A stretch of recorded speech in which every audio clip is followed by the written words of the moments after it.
Housing market update. We have rising inventories, and the inflation is pricing us out of the market. Existing home sales reported yesterday. The sales are declining, now at a rate of 4.14 million. That's how many existing homes were sold last month. That represents a decline over the past couple months. Today was reported new one-family homes were sold. That also represents a decline. It's reported in thousands. We're at 634,000, representing a decline from last month's 665. And we can see clearly one of the lowest lows we've seen in several years. The trend does not look good. Again, this shows us the volume of homes that are sold on a monthly basis.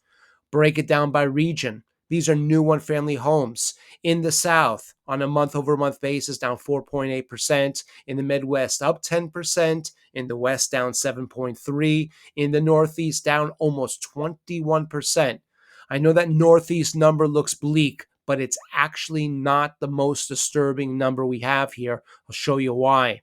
On a year-over-year basis, homes in the South down 15% from this time last year. In the Midwest, up 28%. In the West, down 5%. Northeast is flat. Well, looking behind the data, we can see here the blue line, and this goes back to 1999, by the way. This shows us a new one-family home sold. The bright blue line is the South. The yellow line is the West, red, Midwest, and Northeast in purple. And clearly we can see this bright blue line that represents the home sold in the South. It tends to be the most volatile and the most indicative of overall economic conditions. Take a look at the lows we saw here in 2009, 2010, a result of the financial and housing crisis at that point. Then we see these peaks in 2020, 2021 amid the inflationary bubble that we're, still kind of experiencing now. So the lesson, the takeaway from this, we want to watch those home sales in the South. Now, existing single-family homes, this is the housing inventory. How many homes are there available for sale right now? It's rising. We're now breaking above 1 million. These are for existing single-family homes. We have existing home sales. This is the monthly supply. This shows us how many months it would take to deplete the inventory, the 1 million homes we have in inventory right now.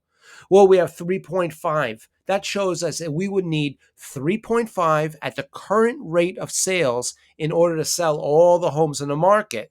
That 3.5 looks like a big number, but it's actually not. Well, which is it? Are inventories high or not?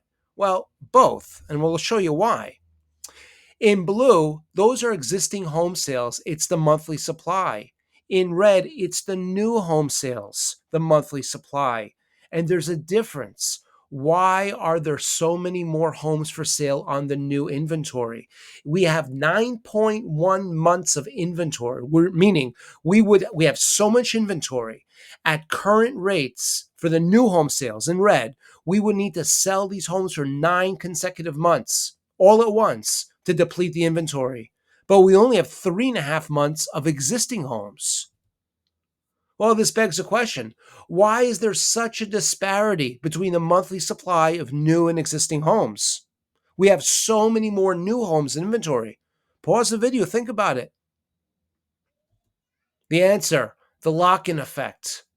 The lock-in effect, and we've spoken about this in the past, this occurs under a period of very high interest rates like we see now. And all those homeowners out there that would normally want to sell their house, well, if they sell their house, they have to buy something else. And they don't want to buy something else because they would roll themselves into a brand new, very high interest rate mortgage. So all those homeowners are thinking about selling. They're saying, no, I'm not going to. I'm not going to put my house in the market. And that's why the existing homes, the inventory, it's only 3.5 months of inventory. It's because there just aren't sellers out there. New homes are built by home builders. Home builders don't worry about mortgage rates. They're not selling a house to buy another house. They're building a house to sell the house. So that's why there's so much more inventory on the new homes, because home builders just want to build and sell. Existing homeowners sell a house, but they don't want it right now, because if they sell it, they're going to have to buy a very high interest rate mortgage, a new home with a high interest rate mortgage. And again, that's why we see such a disparity. So We have the number of months. By the way, 3 is very low, 9 is very high. We want to look typically to levels of 6 or 7 to be the target for how many months of inventory. Now we see here in blue, new houses for sale. This is again the monthly supply versus the XHB. That's the home builder ETF. And this goes back to 2008, 2000 through 2010.